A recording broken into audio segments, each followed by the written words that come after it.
Radio Notilama presenta la veintena del año. ¡Suéltala! Arribamos a la mitad de nuestro ciclo solar, Atlactlihuan Ometecpac, despidiendo así la novena veintena de 18.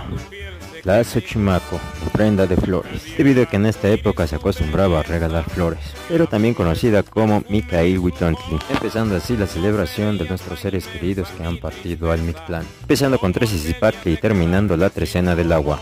Comenzando la trecena del viento. 1 Hecat, 2 Cali, 3 Cuetzpalin, 4 Cuat, 5 Miquistli, 6 Mazatl, 7 Tochtli, 8 Huatl, 9 Iscuintli, 10 Usomatl, 11 Malinali, 12 Acatl y 13 Ucelotl.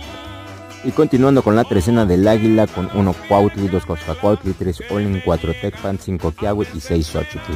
Tarde o temprano nuestro avatar irá al Mictlán, mientras tanto regalemos flores y recordemos a nuestros seres queridos. Para Radio Notilama reportó Johnny Brown. Volvemos al estudio.